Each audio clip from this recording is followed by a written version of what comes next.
Hello viewers, welcome to my channel. Stay with us and please subscribe my channel to get update news of Elastic. The next holiday offering from Great American Family is A Christmas Blessing, a traditional holiday romance film starring James Tupper and Loughlin. After January's fall into winter, this is really the second Loughlin/Tupper romance to air on Great American Family in 2023. Loughlin, who co-starred in the 2018 Hallmark film Home Around Christmas, alongside Victor Webster, who makes an appearance in this weekend's Hallmark film Mystery on Mistletoe Lane, is making her first holiday film since then. As the popularity of the genre rises, the universe of holiday TV movies merely gets narrower. The synopsis: celebrity chef Mandy Gilmore is portrayed by Lori Loughlin of Fuller House. After 12 years of anchoring A World of Food, she recently retired. Now, what will she do? Write a book on her experiences seeing the world and dining at every three-star establishment. But first, Mandy needs to attend to some unresolved business in Milwaukee. It turns out that Mandy's aunt left Mandy a food bank in her will when she passed away. So now she needs to take something with this large vacant kitchen.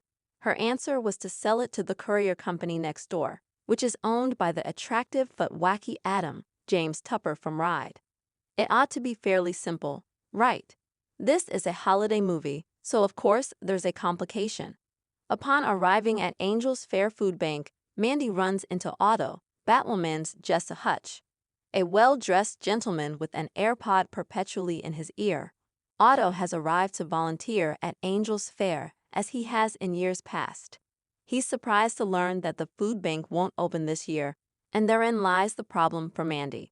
Is she really gonna close down her aunt's food bank right before Christmas, giving no notice to all of the people who have relied on it year after year? Mandy's trip to Paris can wait because she's got to give Angel's Fair one last hurrah. What movies will it remind you of? This is technically a spoiler, but there is one holiday movie that you can feel A Christmas Blessing trying to evoke. Whether it succeeds, well, that's your call.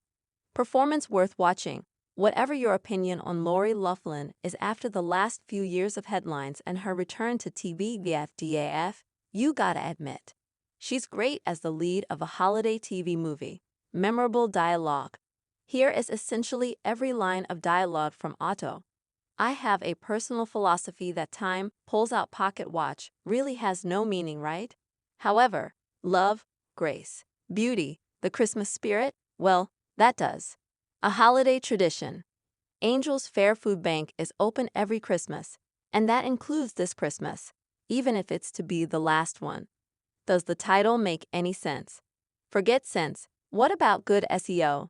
Not only is this not the first movie titled A Christmas Blessing, it's not even the only movie titled A Christmas Blessing to come out this year. The other one beat this one's debut by a few weeks, and you can stream it for free on Tubi.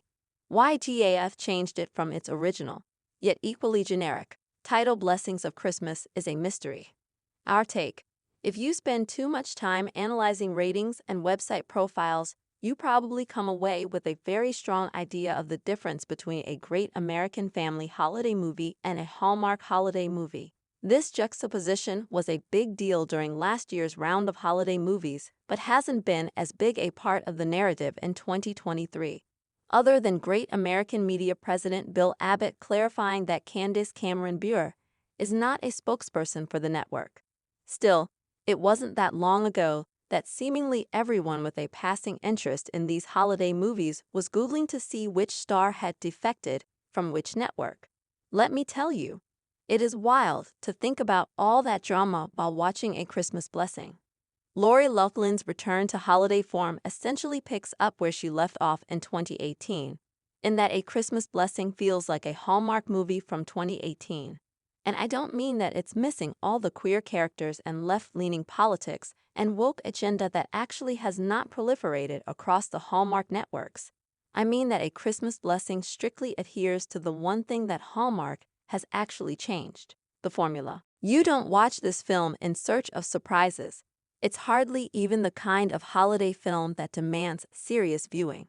You should be able to outline the whole narrative of the film before the first act break if you've seen enough of these kinds of films to genuinely care about the behind-the-scenes drama. This great American family film doesn't even have the overt conservatism that so many people associate with the network's Christmas movie lineup after reading some headlines, in the same way that contemporary Hallmark films aren't communist propaganda. Given that it features a Bible scripture and a spoiler under what movies will it remind you of, this film is exactly as pious as some contemporary Hallmark films. This film might premiere on Hallmark exactly as it is, though most likely in 2018 given how much of the network's current roster leaves viewers guessing. That being said, even in the recent past, when holiday films weren't pushing limits in terms of genre and humor, A Christmas Blessing would most likely just be a middle-of-the-road entry. A Christmas Blessing is an excellent holiday film when it works, but it's ordinary in a way that seems predictable and unimpressive in the end. We say, ditch it. If A Christmas Blessing were even somewhat as harsh as many portray great American family movies to be, it would be worth seeing or detesting.